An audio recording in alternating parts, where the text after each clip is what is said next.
ছোট 1 টাকা দিয়েছে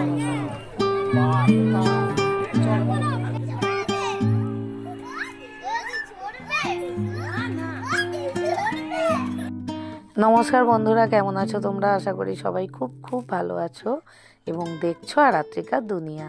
তো কিছুদিন আগে আমি মামার বাড়ি ঘুরতে গেছিলাম। তো সেখানে গিয়ে একটা অটো বুকিং করে সবাইকে নিয়ে বেরিয়ে পড়লাম হঠাৎ করে স্বামীনারায়ণ মন্দির দেখতে, যেটি মেনলি আমতলার কাছে অবস্থিত এবং কলকাতা টু ডায়মন্ড হারবার বা বকখালি বা গঙ্গাসাগর যাওয়ার যে রোড, সেই রোডের উপরই অবস্থিত। তো মামিমা কোথাও বেরোয় না, তাই ওদেরকে নিয়ে অটো রিজার্ভ করে একটু দেখিয়ে আনলাম স্বামীনারায়ণ মন্দির। মা তো গিয়ে খুবই খুশি, জানতো না যে বাড়ির এত কাছে এত সুন্দর একটা মন্দির আছে। তো আমরা যেদিন যাই সেদিন 27শে ডিসেম্বর, মানে ছুটির দিন ছিল, ক্রিসমাসের ছুটি। তো ওই জন্য প্রচুর লোকের সমাগম এখানে হয়েছিল। আর আমরা চুজ করেছিলাম বিকেলের টাইমটা। এই মন্দিরটি সকাল 7:30টায় খোলে, 12টায় বন্ধ হয়ে যায়, আবার 4টের সময় খোলে, আবার 8টায় বন্ধ হয়ে যায়। তো আমরা বিকেল টাইমটায় গেছিলাম বলে প্রচুর লোকের সমাগম হয়েছিল।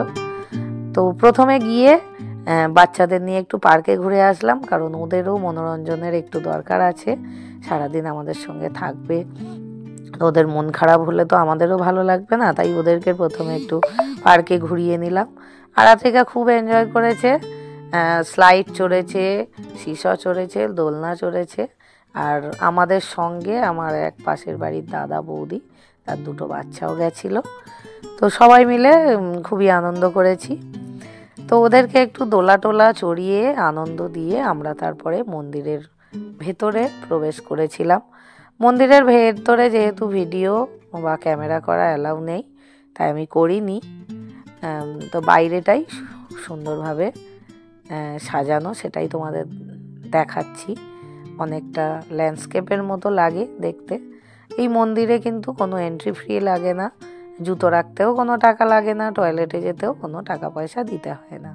তবুও কিন্তু খুব সুন্দরভাবে সাজানো, গুছানো এবং পরিষ্কার। দূর থেকে দেখতে অনেকটা রাম মন্দিরের মতো মনে হয়। সবার সঙ্গে আমি একটু সেলফি তুলে নিলাম।